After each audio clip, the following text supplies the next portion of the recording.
Assalamualaikum warahmatullahi wabarakatuh. Alhamdulillah, alhamdulillahi rabbil alamin. Wa bihi nasta'inu ala umurid dunya waddin. Ashhadu an la ilaha illallah wa ashhadu anna Muhammadan abduhu wa rasuluh. Allahumma salli ala sayyidina Muhammad wa ala alihi wa sahbihi ajma'in. Amma ba'd. Faqad qala Allah subhanahu wa ta'ala fi kitabil karim. Bismillahirrahmanirrahim. Ya ayyuhalladzina amanu dakhulu fis silmi kaffatan wa la tattabi'u khutuwatis syaitan innahu lakum aduwwum mubin. Wahai orang-orang yang beriman, masuklah engkau ke dalam Islam secara sempurna, bukan Islam gimik-gimik, bukan Islam pencitraan, bukan Islam pilkada, bukan Islam politik. Islamlah secara benar, dan janganlah engkau ikuti langkah-langkah setan, karena sesungguhnya setan itu musuh yang nyata bagi kalian. Ketika Bapak Ibu adik-adik sekalian mendapat undangan acara ini, setan berusaha menggagalkan agar kita tidak datang. Tidak usah kau datang, tidak usah kau datang, malam minggu lebih baik kau pergi liburan. Alhamdulillah, karena ada ketum maka kita hadir di tempat ini. Apakah setelah duduk di tempat ini setan menyerah? Setan itu paling tidak mau kalau kita dengar ceramah. Kenapa? Bocor rahasianya. Maka dia goda lagi kita agar tidak dengar ceramah. Tidak usah dengar ceramah, tidak usah dengar ceramah. Pegang HP-mu, pegang HP-mu, pegang HP-mu. Jadi adik-adik yang pegang HP pada saat saya ceramah sesungguhnya kena godaan setan. Ya. Bagaimana kau mau dengar ceramah kalau kau sibuk begini? Sudah dikasih tahu masih juga kau pegang HP-mu. Bukan lagi kena godaan setan, kau sudah jadi setan. Saya begitu menghormati undangan ini, Pak Ketum. Saya baru tiba tadi kira-kira 2 jam yang lalu. Dan malam ini pukul 1 saya harus balik lagi ke Sulawesi Selatan, karena saya harus upacara bendera di kampus saya besok. Kenapa saya menghormati undangan Bapak Ibu? Meskipun di medsos saya dibully. Saya di medsos dibully karena ada foto saya dekat dengan Mas Kaisang. Dia bilang, Ustadz kayaknya lebih gagah itu di samping Ustadz. Saya bilang, iya dia lebih gagah tapi saya penuh pesona. Saya menghormati undangan ini maka saya datang. Maka tolong hormati dan jaga juga perasaan saya. Bagaimana caranya? Simpan dulu HP-nya. Simpan dulu ya. Ibu-ibu yang pegang HP-nya, saya doakan suamimu kawin lagi. Nah, tuh baru dia simpan. Ya, simpan dulu HP. Boleh? Bisa? Bisa? Ustadz, kita mau rekam Ustadz. Kalau Bapak yang rekam gambarnya tidak jelas, suaranya bising. Jadi bagaimana Ustadz? Itu ada kamera saya bawa dari Makassar. Rekamnya bagus. Bagaimana caranya? Kau bawa pulang kameramu, don't worry. Nonton nanti di YouTube. Syukuran kemerdekaan bersama PSI. Sudah itu jangan lupa like and share. Saya ketawa dak muda. Saya serius ini. Kalau artis kau follow apa kau dapat? Ayo, apa kau dapat? Head on. Hai guys, kita lagi di Jepang guys. Emang kau dikasih ikut? Hai guys, kita lagi makan kepiting guys. Ini 300.000 guys. Emang kau dikirimi? Apa kau dapat anak muda kalau artis kau follow? Habis amalmu. Kelihatan dadanya, kelihatan pahanya, dia joget. Enggak juga kau dikasih pegang, dikasih lihat-lihat saja. Tapi coba kalau kau follow Ustadz, kau dapat ilmunya, kau paham agamamu. Oh, kau dah paham agamamu, kau bisa amalkan dengan baik. Kau amalkan dengan baik, kau dapat pahala. Kau share lagi di grupmu, dapat lagi amal jariah. Maka yang belum follow Dasat Latif, follow Dasat Latif 1212. Waqalaidan bismillahirrahmanirrahim. Innallaha wa malaikatahu yusalluna 'alan nabi. Ya ayyuhalladzina amanu sallu alaihi wa sallimu taslima.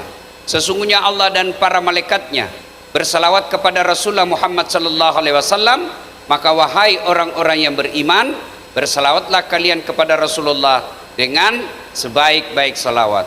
Sadaqallahul azim, maha benar Allah dengan segala firman-Nya. Bapak Ibu, saudara-saudara sekalian, teristimewa yang kita hormati, Ketua Umum PSI Mas Kaisang beserta seluruh pengurusnya yang insya Allah dimuliakan dan dirahmati Allah Subhanahu wa Ta'ala. Saya mau tanya dulu, kita bikin dulu kesepakatan, ini gaspol atau rem-rem? Serius?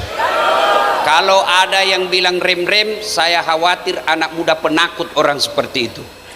Kita gaspol ya?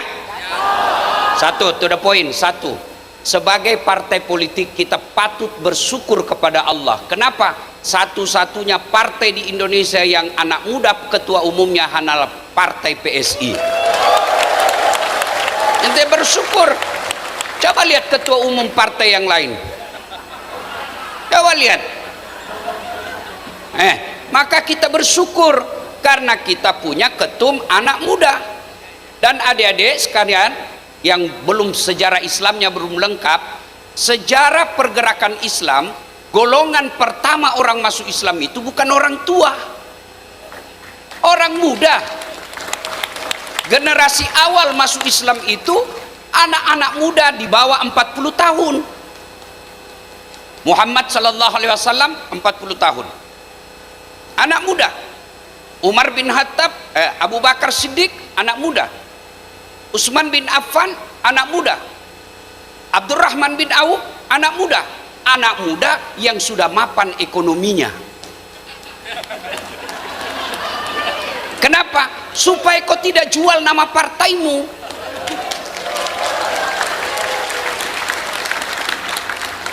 Kalau kamu berpartai tidak mapan, dikhawatirkan kamu akan jual ini negara. Sementara partai hadir untuk menjunjung tinggi martabat bangsa dan negara, bukan memeras negara. Kalau ada orang berpartai cari uang, dia bisa gunakan partainya merampok negara. Jadi anak muda, jangan dari kecil kamu sudah berpikiran cari uang di partai. Kalau kau cari uang, jangan jadi pengurus partai, jadi kau pengusaha. Dan di bumi Republik Indonesia ini, dari Sabang sampai Merauke, apapun warna kulitmu, apapun agamamu, bahkan kau tidak punya agama sama sekali, berhak hidup di Indonesia cari nafkah. Makanya adik-adik sekalian, kalian anak muda, saya bangga kepada kalian semua. Gunakan partai ini untuk mengangkat harkat dan martabat bangsamu. Anak muda, kalau usia 70 tahun nakal, kita tinggal doakan dia sakaratil maut. Kan sebentar lagi ajal kalau 70 tahun. Iya toh? Tapi kalau anak muda nakal masih lama hidupnya, Pak. Masih lama kita menderita. Maka adik-adik sekalian, gunakan partaimu untuk menjunjung tinggi harkat dan martabat bangsa. Satu, syukur partai kita dipenuhi anak muda. Tapi bukan anak muda itu bukan soal umur, anak muda itu soal prestasi. Biar kamu muda tapi game online aja kerjamu, biar kau anak muda tapi judi online aja kerjamu, tidak ada gunamu jadi anak muda. Ya, satu. Dua, sebagai manusia, apapun agamamu, apapun sukumu, apapun rasmu, kamu harus bersyukur. Kenapa? Ayo saya ajak berpikir. Adik-adik, mau enggak saya kasih iPhone 16 1 tera? Mana angkat tangan? Oke, ini yang cewek cantik di depan. Saya senang sekali kalau ada cewek cantik, barang bagus. Masya Allah. Mas Kaisang, saya kalau di kampus ngajar memang saya suruh cewek-cewek di depan. Kenapa? Anugerah indah dari Allah.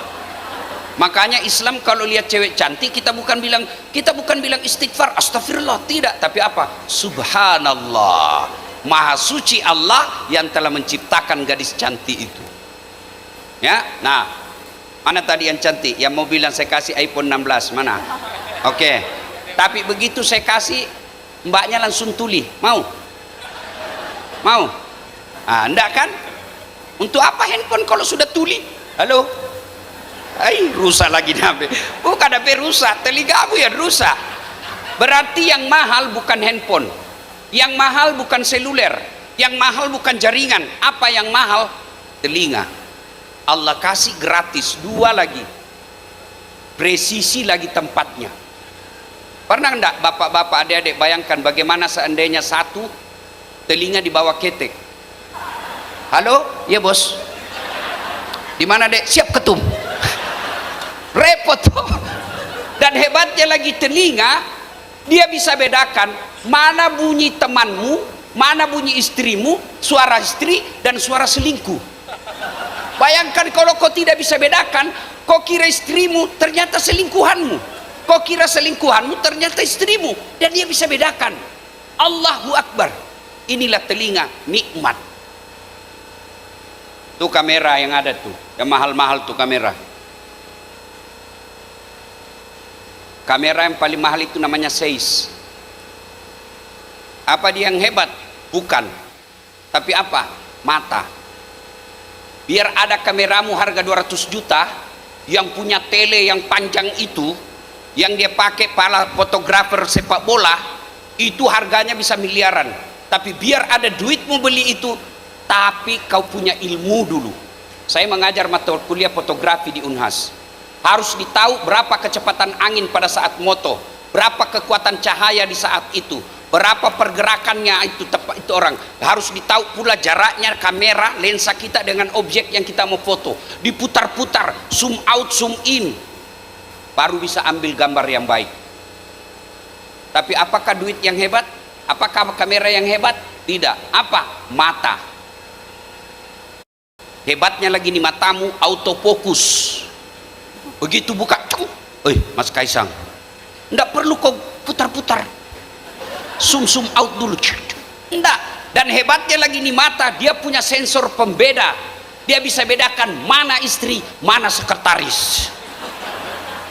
Bayangkan kalau tidak bisa dibedakan mana istri, mana tetangga, tertukar-tukar istri. Kenapa ini malam lain-lain rasanya? Ternyata tetangga, Pak. Maka kita ucapkan alhamdulillah.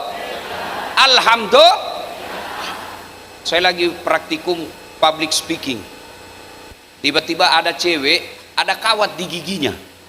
Kaget saya. Biasanya di kampung saya pagar yang dikawat, ini giginya dia kawat. Saya panggil, dek, apa namanya itu di gigimu? Behel. Oh ya, ini gigi lidah bugis. Mahal itu, dek, 40 juta. Satu kali umroh dia simpan di giginya. Saya tanya, kok kira itu gigimu, behelmu mahal? Bukan. Apa yang mahal? Gigi. Biar kau mau pasang behel harga 200 ribu satu, tapi kalau tidak ada gigimu, apa kau mau kawat? Gitu. Dan hebatnya lagi ini gigi, dia dibatasi tumbuh dan panjangnya. Ada pernah kau bayangkan bagaimana seandainya ini gigimu tumbuh seperti rambut, gondrong semua. Dan saya yakin Mas Kaisang tidak bakal jadi ketua umum kalau gondrong giginya. Maka kita ucapkan alhamdulillah. Ini banyak pecinta bola di sini, ya kan? Tahu Ronaldo, Lionel Messi? Itu gajinya Ronaldo dikumpul gaji kita dalam satu ruangan ini, 1 bulan masih besar gajinya Ronaldo. Tapi apa dia hebat? Bukan. Skillnya hebat? Bukan. Keterampilannya hebat? Bukan. Tapi karena Allah kasih lutut yang bisa bengkok. Mana bisa dia main bola kalau lututnya tidak bisa bengkok? Masa main bola begini? Iya toh? Iya. Makanya kita ucapkan alhamdulillah. Sekarang sebagai bangsa Indonesia kita perlu bersyukur. Kenapa bersyukur sebagai bangsa Indonesia? Ayo, Saya ajak kita berpikir supaya kau tetap cintai negaramu ini. Saya selalu dakwah, saya bilang cintai negara kita karena kita punya nikmat 3A. 3A. Yang pertama, nikmat beragama. Tidak ada negara senikmat Indonesia dalam beragama. Ayo, coba lihat, Timur Tengah yang mayoritas Muslim mau bangun masjid, jangan pikir kau bisa bangun masjid kalau tidak ada izin dari kerajaan. Padahal mereka negara Islam. Tidak usah Timur Tengah, negara yang berbatasan daratan dengan kita, Malaysia. Bapak pikir di Malaysia bisa bikin masjid tanpa izin raja dari negara? Tidak mungkin. Tapi di Indonesia kau lihat, cari masjid yang ada izin bangunannya. Ada duit, jadi masjid. Dia kan pendakwah mau ceramah ke Malaysia, ke Brunei, ke Timur Tengah, biar kau lulusan sarjana agama dari Timur Tengah, kau dari Mesir, Madinah, tapi tidak ada izin untuk ceramah dari negara, tidak mungkin kau bisa ceramah. Di Indonesia, artis yang baru tobat, baru 2 bulan tobat, modal jenggot, dia kafir-kafirkan kita, Pak. Saya dibilangi tidak sunnah.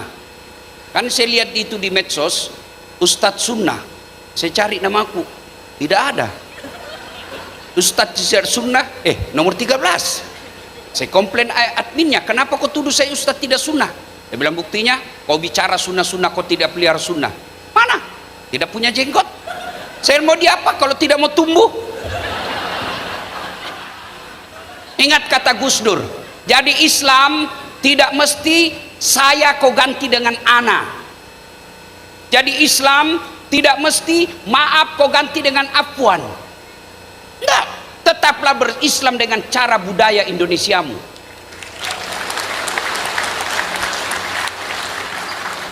Dakwah Indonesia luar biasa. Hebatnya Indonesia dalam beragama, sampai ada yang mengaku Jibril, ada juga pengikutnya, Pak.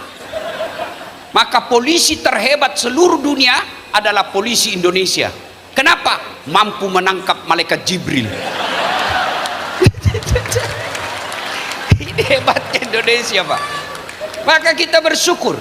Mau lihat lagi, adik-adik sekalian, dalam beragama kita luar biasa. Coba lihat di Indonesia, Timur Tengah, berapa anunya? Berapa bahasanya? 1. Padahal negaranya berapa banyak? Lebih 20 negara. 1 aja bahasanya. Kita di Indonesia, Pak, berapa bahasa kita? 17.000 bahasa kita, Pak. Di Sulawesi Selatan saja ada berapa bahasa? Di Jawa saja berapa bahasa? Meskipun demikian, kita tetap satu. Nikmat beragama. Jadi kalau ada orang bilang negara Indonesia tidak baik, agak bohong. Inilah nikmat negara kita dalam beragama. Luar biasa, Pak. Kita beragama, sholat. Kalau ada orang bilang togut negara kita ini tidak syar'i, perlu belajar lagi kembali tentang maqasidul syariah. Lihat ya agama kita, Pak, luar biasa di Indonesia. Haji dibantu oleh negara, namanya subsidi haji. Cuma kadang-kala dikorupsi. Udah berapa ini, saya bingung juga lihat ini. Menteri Agama malah tersangka korupsi. Aduh. Coba lihat negara kita, Pak. Luar biasa. Ayo, puasa. Tidak pernah ada orang dilarang puasa. Bahkan negara kasih libur orang puasa. Sholat, tidak pernah ada orang dilarang sholat. Maka cintai negaramu ini, karena kali negara ini memberikan kebebasan dalam beragama. Satu aja yang tidak bisa diterapkan di Indonesia, Pak, syariat Islam. 1. Apa itu? Potong tangan ketika mencuri. Kenapa tidak diterapkan? Karena saya yakin kalau ini diterapkan, banyak pegawai negeri yang dipotong tangannya. Minimal dia curi kertas, terganti lagi kepala dinas, rumah jabatan, korden hilang, AC hilang, piring pun hilang. Panci habis semua baju. Ya Pak. Ah, itu nikmat beragama.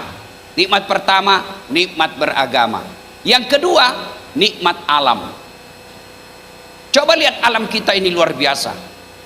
Di Saudi Arabia, adik-adik yang pernah ke tanah suci, yang belum saya doakan mudah-mudahan segera. Coba lihat orang, kalau dari Mekah ke Madinah, kiri kanan kita naik bus atau kereta, kanan padang pasir, kiri padang pasir, tidak ada padang rumput, tidak ada Pak. Gunungnya coklat. Kenapa? Batu, tidak ada rumputnya. Maka itulah sebabnya banyak orang Arab datang ke Bogor.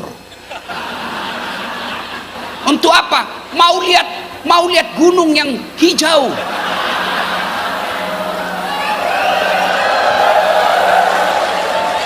Maka kita bersyukur mereka keluar duitnya ratusan juta hanya untuk melihat gunung yang hijau.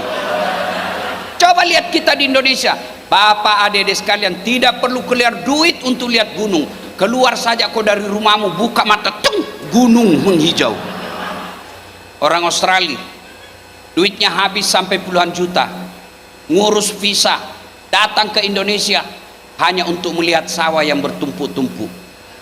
Iya kan? Mereka habis duitnya.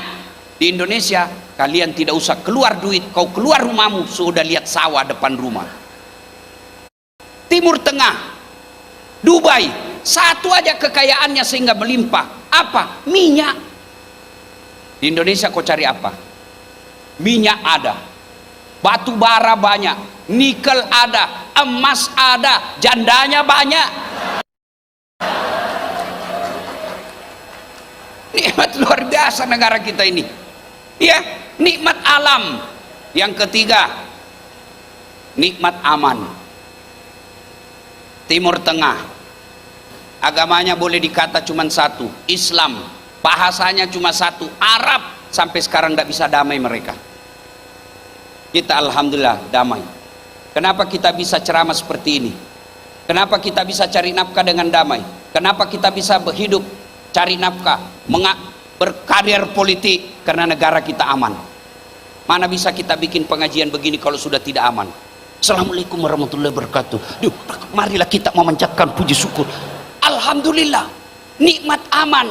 Maka ini partai apapun wajib menjaga dan memelihara negara kita. Nikmat aman. Nah, Allah kasih nikmat banyak ini. Nikmat inilah yang harus kita jaga. Dengan cara apa menjaganya? Seperti ketum sampaikan tadi, nikmat itu harus dijaga dengan ilmu pengetahuan. Karena kalau tidak punya ilmu anak-anak bangsa, maka mereka datang dari Eropa, mereka datang dari Amerika, mereka datang dari China, mereka datang mengambil barang-barang kita lalu dibawa pulang. Habis barang-barang ada dalam negara kita karena kita bodoh. Maka amanah konstitusi, coba lihat, buka pembukaan Undang-Undang Dasar 1945. Apa tujuan negara kita? Satu diantaranya mencerdaskan kehidupan bangsa.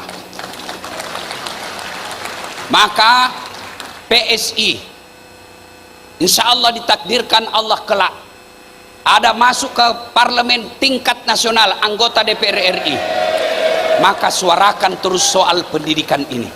Bantu Bapak Presiden Prabowo program mencerdaskan kehidupan bangsa. Saudara-saudara sekalian, bagi kalian orang Islam pasti pernah dan tahu apa itu jahiliyah. Masyarakat jahiliyah tidak ada yang suka. Jangankan hidup pada zaman jahiliyah, Anda saja dibilangi kamu jahiliyah, marah Pak. Jangan hidup zaman jahiliyah, disebut saja jahiliyah kita tidak mau. Kenapa? Gelap itu jahiliyah. Apa yang Allah perintahkan pertama? Bukan perintah sholat, bukan perintah haji, bukan perintah puasa. Apa yang pertama Allah ciptakan? Perintahkan Iqra, baca, bukan nonton. Saya setelah viral video-video saya yang sering diedit, saya baru tahu makna kenapa Allah perintahkan Iqra. Kenapa Allah tidak bilang nonton? Kenapa? Nonton bisa hoax, bisa diedit, suaranya dasar, gambarnya lain. Tapi baca tidak mungkin kau bisa edit. Kalau 1 kali 1 tidak mungkin kau edit menjadi 2 kali 1. Kalau 2 kali 2 tidak mungkin kau bisa baca menjadi 2 kali 4. Tapi nonton bisa jadi lain. Iqra, maknanya Indonesia kalau mau maju, alam yang Allah berikan ini, kalau mau maju mensejahterakan rakyat Indonesia, harus rakyatnya cerdas. Maka jadi pengurus partai, kalian harus punya ilmu. Jangan modal nepotisme, jangan modal kedekatan. Boleh gagah, boleh, tapi kalau gagah bodoh tidak ada gunanya. Cantik bagus, tapi kalau menang di casing,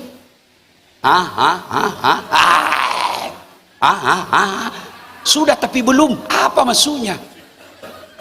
Saya biasa heran lihat politisi ngomong yang tidak bisa dia perjelaskan. Sama itu dia bilang diblokir. Kenapa diblokir? Saya kan bilang, kenapa kau blokir? Saya punya rekening tidak aktif. Siapa bilang tidak aktif? Itu tiap bulan kau ambil kredit di situ, kau ambil uangku pajak, berarti aktif. Tiap bulan kau ambil biaya administrasi, berarti aktif. Apa namanya tidak bergerak? Sama sekali tidak ada pergerakan, tapi uang saya selalu keluar tiap bulan. Ini namanya beleng-beleng. Jadi politisi, ketika kau ngomong, harus kau tahu apa yang kau ngomongkan itu dan bisa kau pertanggungjawabkan. Canda boleh, tapi jangan menunjukkan canda yang tidak masuk akal. Itu bisa kalau kita punya ilmu. Dan orang yang punya ilmu, Allah tidak katakan harus Islam. Tidak. Coba Al-Quran katakan tentang ilmu. Yarfa'illahu alladhina amanu minkum walladhina utul ilma darajat. Diangkat derajatnya orang yang punya ilmu. Mana buktinya? Dasat Latif bisa duduk di sini. Apa karena saya gagah? Tidak. Apa karena saya anak pejabat? Bukan. Apa karena saya orang kaya? Pun tidak. Apa? Karena saya punya ilmu.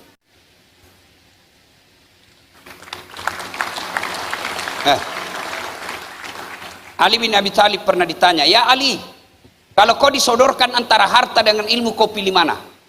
Adik-adik kader nih, kalau kau disodorkan uang 1 miliar dengan kitab Durratun Nasihin, kau pilih mana? Kitab. Kau pencitraan juga. Pilih apa? Ilmu. Ali bin Abi Thalib katakan, saya pilih ilmu. Kenapa pilih ilmu Ali? Ada 3 kelebihan ilmu dibanding harta. 1, dengan ilmu kau bisa dapat harta, dengan harta belum tentu kau dapat ilmu. Jadi kalau kau mau dapat harta dengan ilmu, tapi dengan ilmu kau bisa dapat harta, dah harta belum tentu dapat ilmu. Ada orang di kampung saya banyak duitnya, tapi tidak tahu membaca. Diajarlah sama cucunya, dibelikan buku yang ada gambar-gambarnya di eja. Baca ini nek, PEP tambah PEP, SOSO, PEPSO, DEDNT, apa bacanya? Odol. Dia masuk ke mall, dia baca itu. Tahu tanggal lift kan yang naik turun?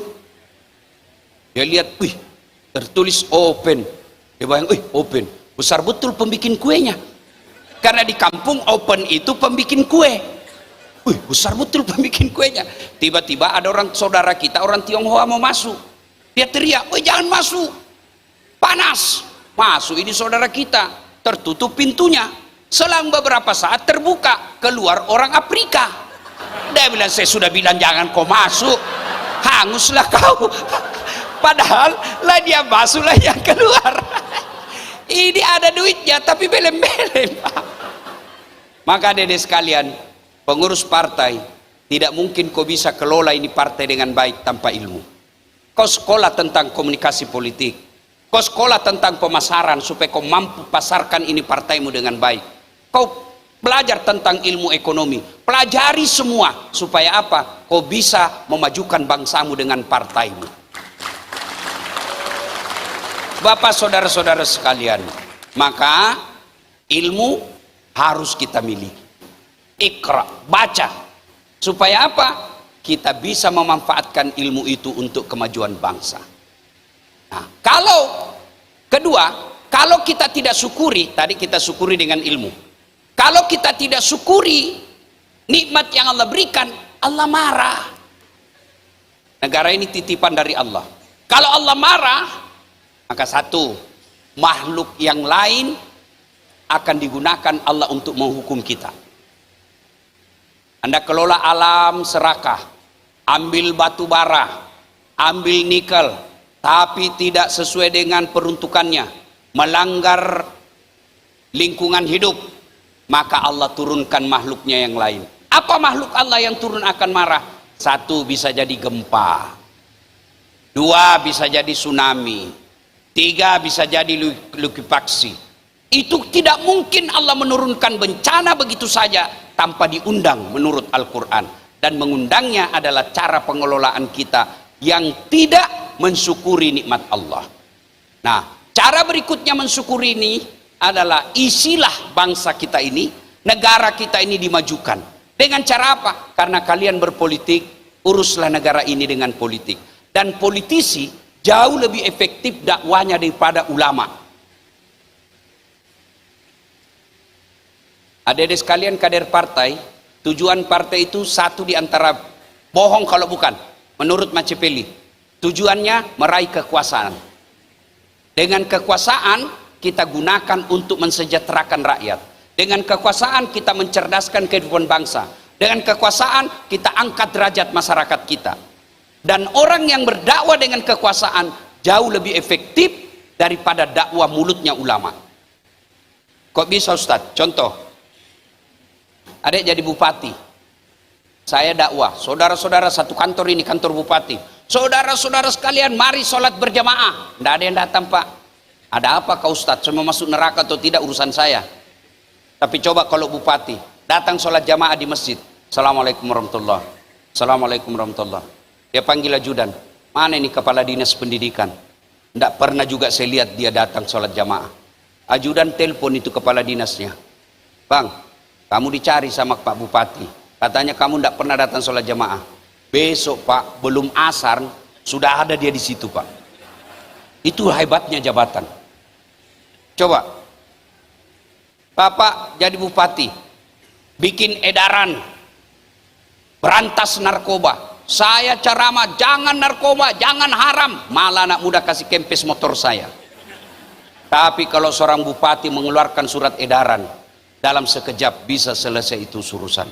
Itulah sehingga Umar bin Khattab mengatakan dakwah melalui kekuasaan jauh lebih efektif daripada melalui lisan. Maka kalian rugi kalau punya partai, punya kekuasaan lalu kau tidak gunakan untuk jalan dakwah. Rugi Pak. Ini nasihat buat kita.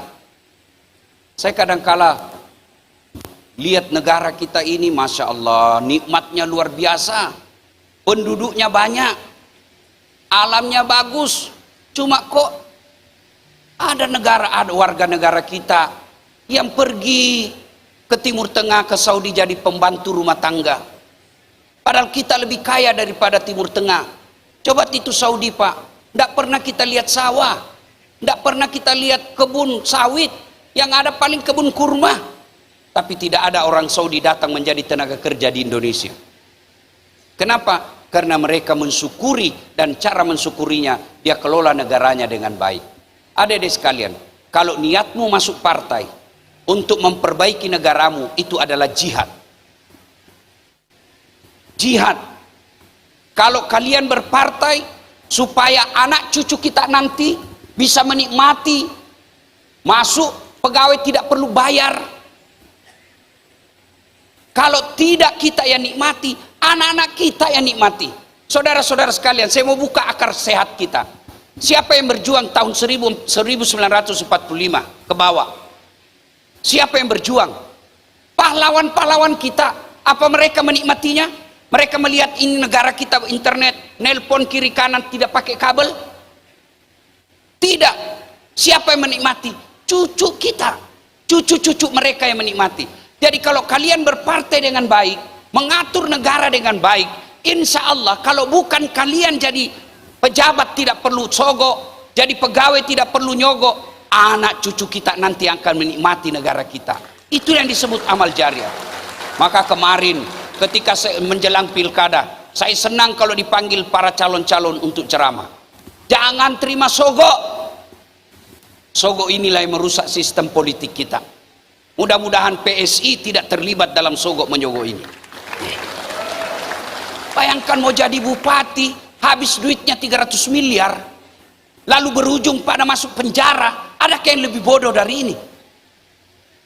Habis duitnya 300 juta, 300 miliar, lalu jadi pejabat, ujungnya ditangkap. Adakah orang yang lebih bodoh dari ini? Kalau saya punya uang 300 miliar, saya pakai kawin lagi. Islam boleh 4 giga. Sogok 50 miliar, miring sudah otaknya istri saya kalau. Coba, kalau ada di antara kita deh, mulai dari diri kita sendiri, nanti pilkada, pilcaleg, jangan kau sogok rakyat. Tunjukkan kamu jadi pemimpin, kamu bersih. Kalau kamu jadi ketua, menjadi bupati, wali kota, gubernur, anggota DPR, murni tidak ada yang sogok, tidak menyogok, kamu independen dalam berbicara. Tapi kalau kau jadi bupati karena menyogok, atau ada tim suksesmu, ada brokermu, maka nanti kamu akan tunduk di bawah telunjuknya. Tapi coba kalau kau jadi anggota DPR, kamu akan menjadi wakil rakyat yang independen, berani bicara. Kenapa? Kamu orang bersih.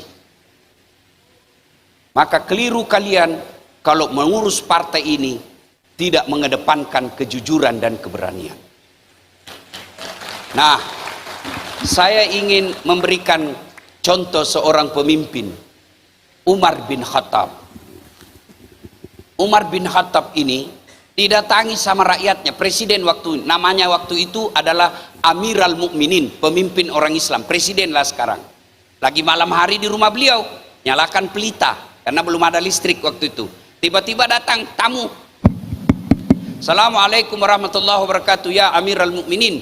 Waalaikumsalam warahmatullahi wabarakatuh. Kata Umar, masuk. Kata Umar, begini, sebelum kita lanjut bicara, saya mau tanya, kamu datang ke sini ketemu saya Umar bin Khattab sebagai pribadi atau sebagai presiden? Kata sahabatnya, Umar sebagai pribadi. Baik, tunggu dulu. Umar matikan lampunya. Pas padam lampunya. Ya kan? Gelap. Dikomplain sama tamunya. Ya Amirul Mukminin, kenapa dimatikan? Kita gelap-gelap ini. Begini, saya tadi pakai lampu karena lagi dinas negara. Saya lagi periksa keuangan, saya lagi dinas, lampu ini minyaknya minyak negara, wajar saya pakai. Sekarang urusan pribadi, ndak boleh pakai minyak negara. Kalau kalian jadi pejabat nanti, pakai ini sifatnya Umar bin Khattab, jangan gunakan fasilitas negara untuk kepentingan pribadi.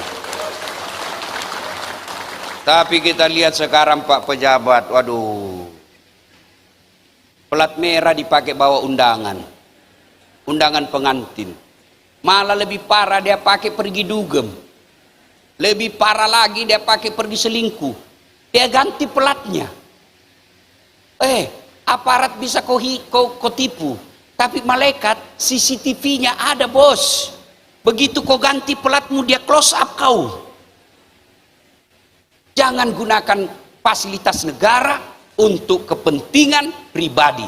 Kalau ini yang terjadi, saya yakin kalian pengurus partai PSI tanpa kampanye akan memenangkan pemilu. Insya Allah. Saya ingin berlama-lama, tapi waktu jua yang membatasi kita. Sebagai sesama anak bangsa, saya mencintai negara ini dengan dakwah dari Sabang sampai Merauke, dari panggung ke panggung, dari mimbar ke mimbar. Saudara-saudaraku yang menjadi pengurus PSI, ayo cintai negara ini, menjadi pengurus partai yang jujur, adil, dan menjunjung tinggi nilai kebenaran. Kalau ini yang Anda lakukan, selain Anda berwibawa menjadi pengurus partai, juga insya Allah kelak sama-sama kita menuju kepada kebaikan, yaitu Jannatul Firdaus. Saya doakan partai ini besar. Saya doakan partai ini menjadi pemenang di akan datang. Tidak ada yang mustahil di sisi Allah. Tidak ada yang mustahil. Indonesia pemilihnya mayoritas anak muda. partai inilah yang anak muda di dalamnya banyak menjadi pengurus. Maka gunakan untuk meraih kemenangan. Terima kasih, lebih dan kurangnya mohon dimaafkan. Usikum wa nafsi bitaqwallah, fastabikul khairat. Assalamualaikum warahmatullahi wabarakatuh.